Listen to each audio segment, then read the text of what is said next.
Hi students, welcome to online classes of current convent children's academy. अपनी बात चल रही थी इम्यूनिटी एंड ब्लड ग्रुप्स की, जिसमें हमने डिफेंस सिस्टम के बारे में आपको बताया था कुछ। अब हम बात करेंगे एंटीजन और एंटीबॉडी की। जो अपना टॉपिक है वो है एंटीजन एंड एंटीबॉडी।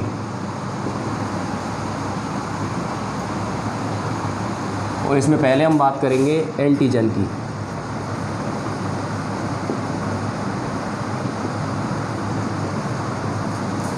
एंटीजन की अगर मैं बात करूं तो ये फॉरेन पार्टिकल्स होते हैं, बाहर से आने वाले पैथोजन। ठीक है, तो इनको कह सकते हैं हम फॉरेन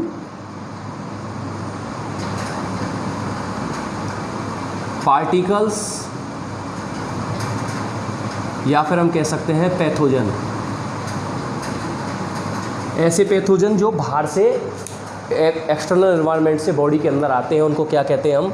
एंटीजन्स कहते हैं। एक तरीके से आप वायरस, बैक्टीरिया, जितने पैथोजन होते हैं जो हमारी बॉडी के अंदर जाते हैं, वो एंटीजन कहलाएंगे।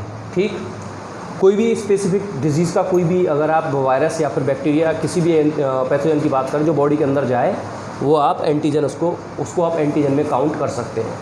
एंटीजन की बात करें तो इनका मॉलिक्यूलर वेट होता है 6000 डाल्टन। इनका जो मॉलिक्यूलर वेट होता है, यानी एक मॉलिक्यूलर का वेट, वो होता है 6000 डाल्टन। ठीक है, 6000 डाल्टन होता है एक एंटीजन का मॉलिक्यूलर वेट। और ये कई सारे केमिकल ग्रुप से मिलकर बने होते हैं। कौन कौन से केमिकल से मिलकर बने होते हैं? तो मैं बात करूँ प्रोटीन,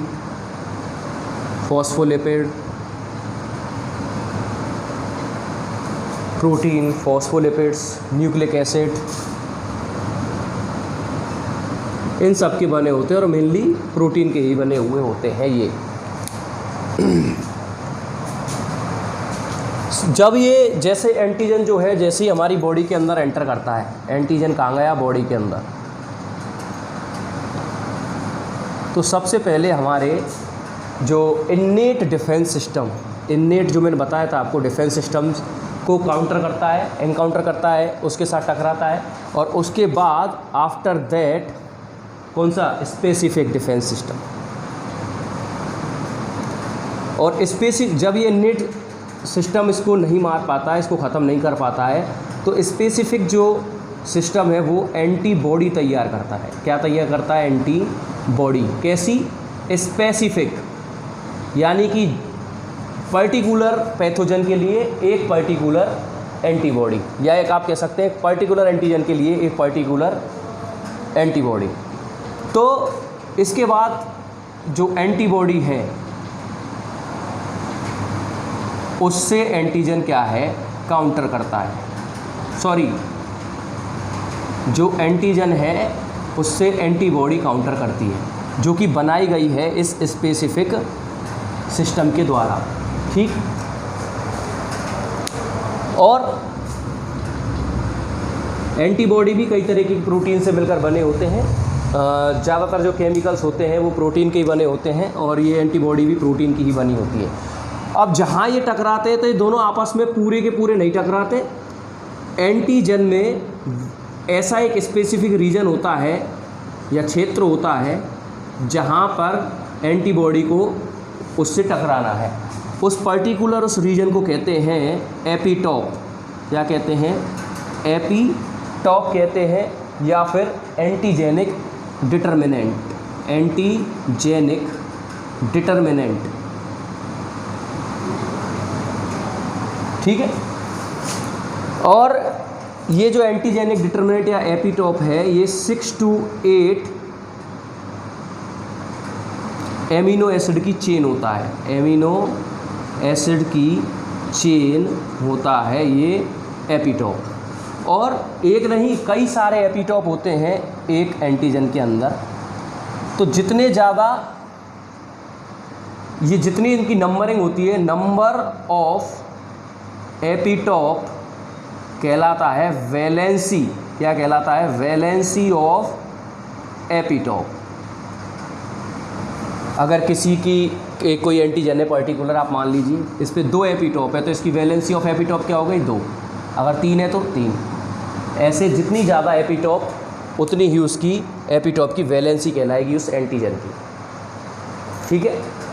और जो बैक्टीरिया होता है, बैक्टीरिया क्या है, फॉरेन पार्टिकल है, बाहर से आने वाला पार्टिकल है, यानी पैथोजन है।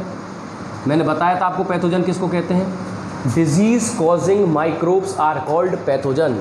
ऐसे जितने भी माइक्रोब्स हैं, चाहे बैक्टीरिया चाहे वायरस है, XYZ कोई सा भी माइक्रोब्स है जो डिजीज़ फैलाता हो किसी भी लिविंग थिंग में, पैथोजन कहलाता है, ठीक है। तो बैक्टीरिया क्या एक पैथोजन, पैथोजन यानी ये क्या कहलाएगा, ये भी एक एंटीजन ही है। मैंने अभी बताया आपको बाहर से आने वाले सभी पैथोजन क्या कहलाते हैं, एंटीजन। तो ये जो बैक्टीरिया है इसकी जो वैलेंसी होती है 100 एंड मोर, यानी इस पे कितने एपिटॉप होंगे, 100 से ज़्यादा एपिटॉप होंगे, ठीक है। तो ये बात हुई हमारी एंटीजन की। एक बार फिर मैं आपको बता देता हूँ एंटीजन के बारे में कि एंटीजन एक फॉरेन पार्टिकल्स या पैथोजन्स होते हैं जो कि एक्सटर्नल एनवायरनमेंट से बॉडी के अंदर एंटर करते हैं। 6000 डाल्टन इनका मॉलिक्यूलर वेट होता है। और अगर बात करूँ तो protein, phospholipid, nucleic acid, lipids, इनसे मिलकर बना हुआ होता है एक एंटीजन। बात करें तो ये बॉडी में जैसे ही एंटर करते हैं तो सबसे पहले इन्नेट मैकेनिज्म या इन्नेट डिफेंस मैकेनिज्म जो हमारी बॉडी के अंदर है वो इनको रोकने की कोशिश करता है। पर अगर बाई चांस नहीं रोक पाए तो फिर हमारा स्पेसिफिक जो हमारी एंटीबॉडी है या स्पेसिफिक जो इम्यूनिटी है वो एक्टिव हो जाता है और वो एक पर्टिकुलर एंटीजन के लिए एक पर्टिकुलर एंटीबॉडी तैयार करता है और वो उसके से मिल जाता है। ये भी एक प्रोटीन का बना होता है, केमिकल्स का बना होता है। और जहाँ जिससे ये टकराता है एंटीबॉडी, जहाँ एंटीजन से टकराता है उस रीजन को कहते हैं एपिटॉप। ऐसे कई सारे एपिटॉप होते हैं एंटीजन में, अलग अलग एंटीजन में नंबर ऑफ एपिटॉप अलग अलग होते हैं जिसको कहते हैं वैलेंसी ऑफ एपिटॉप।